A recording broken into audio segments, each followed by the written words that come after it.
This is Anshul Jain और GK with Anshul Jain में आप सभी का स्वागत है। और अब हम लॉकडाउन के बीच में रह रहकर बड़ा बोर हो रहे हैं, तो देख रहे हैं कि कुछ ना कुछ सीखने को मिल जाए।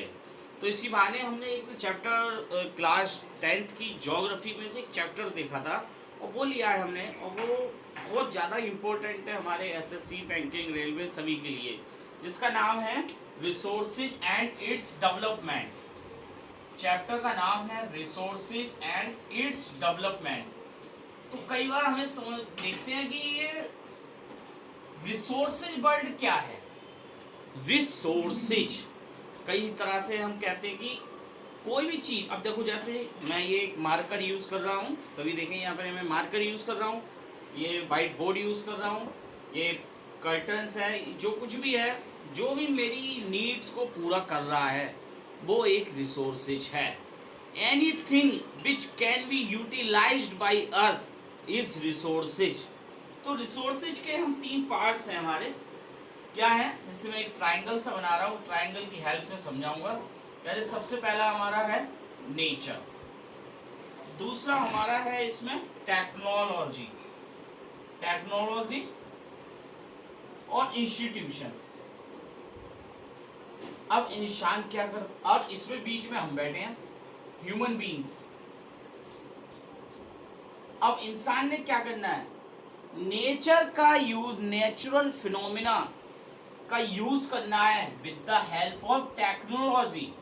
टेक्नोलॉजी की हेल्प से नेचुरल फिनोमिना का यूज करा और उसने क्रिएट कर दिया क्या, इंस्टीट्यूशन।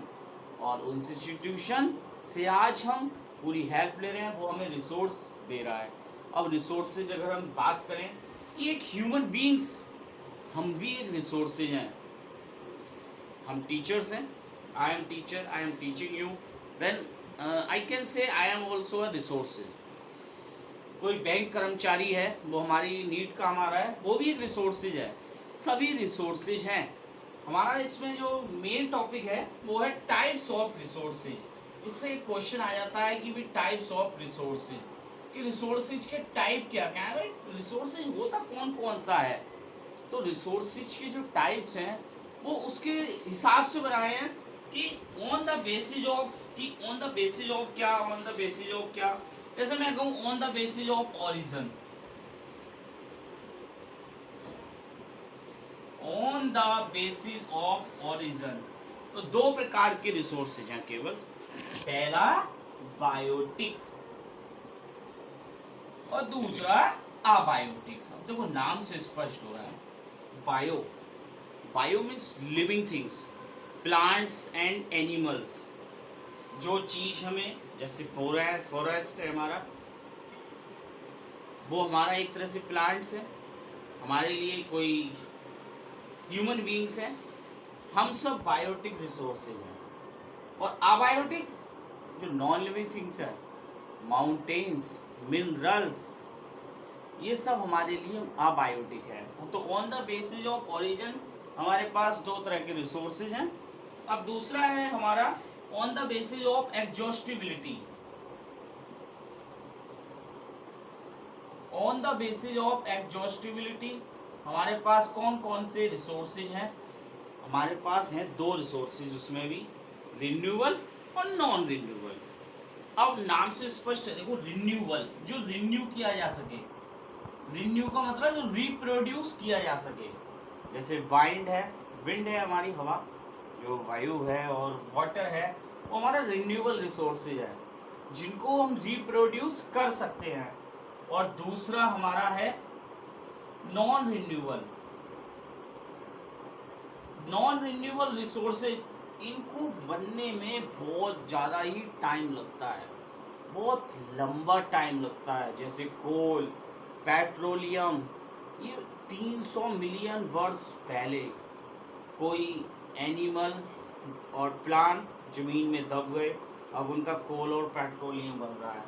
तो ये नॉन रिन्यूएबल रिसोर्सेज में हमारे फॉसिल फ्यूल्स आ गए, जो एग्जॉस्ट खत्म भी हो जाते हैं, और कुछ ऐसे भी हैं जो रिसाइकल हो जाते हैं, जैसे कि मेटल। अब तीसरा हमारा है on the basis of ownership. On the basis of ownership, ownership पता है सबको क्या होता है, मालिकाना हक। तो मालिकाना हक, ओनरशिप के आधार पर भी हमारे ये जो है वो 3 तरह के हैं। तो 3 तरह के कौन से हैं? नंबर 1 हमारा है इंडिविजुअल। इंडिविजुअल किसे कहते हैं? प्राइवेट। जैसे कोई गांव में है, कोई अपना कोई खेती कर रहा है, तो उसका खुद का जो प्लॉट है तो वो क्या है? इंडिविजुअल रिसोर्सेज है।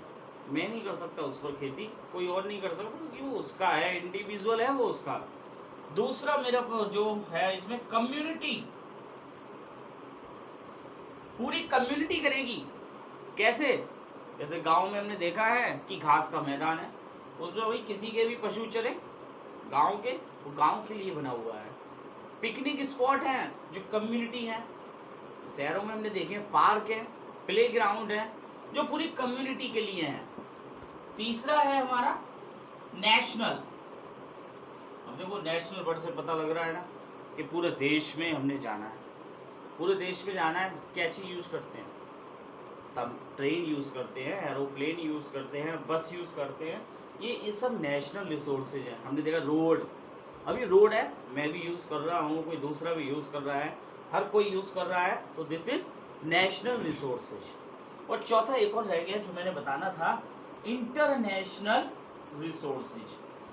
मुझे एक बात और बतानी रह गई थी, इसमें बता रहा हूँ। इंटरनेशनल रिसोर्सेज, इंटरनेशनल वर्ड से स्पष्ट है। इंटरनेशनल मीन्स हर कोई उसको यूज करे, चाहे कोई भी है। नेशनल में मुझे एक चीज बतानी रह गई कि ना 19.2 किलोमीटर तक जो समुद्र की तट है, जैसे जो समुद्र है, समुद्र का किनारा है, तो 19.2 किलोमीटर तक उसी देश का अधिकार है। उसमें वो इकोनॉमिक हमारा जो है वो उसमें ये आ जाता है, हमारा एक्सक्लूसिव इकोनॉमिक जोन कहते हैं उसको।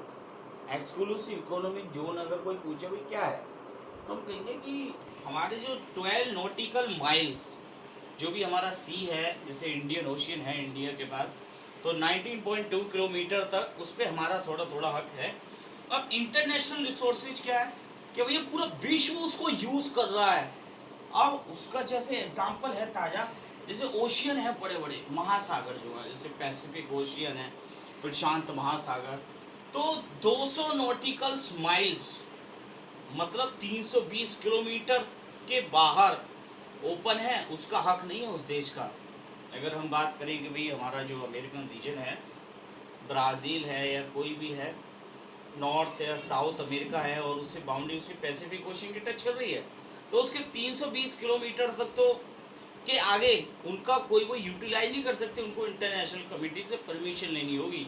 वो इंटरनेशनल रिसोर्सेज है। विंड इंटरनेशनल रिसोर्सेज है। ये हमारा हो गया on the basis of ownership. तो जल्दी से हम खत्म करते हैं। On the basis of statue of development और बात करेंगे, वो हम ऐसी बात करेंगे। सबसे पहला है हमारा पोटेंशियल रिसोर्सेज। क्या किसी को पता पोटेंशियल का मतलब क्या होता है? पोटेंशियल रिसोर्सेज मतलब पोटेंशियल तो है बट उसको अभी यूज नहीं कर रहे। अब जैसे कि हमारे जो वेस्टर्न स्टेट्स हैं, गुजरात है, राजस्थान है, वहाँ पर हमारे पास डेजर्ट है, तो वहाँ विंड एनर्जी लगा सकते हैं, लेकिन अभी तक उसके लिए यूज़ नहीं किया, टेक्नोलॉजी नहीं बनी।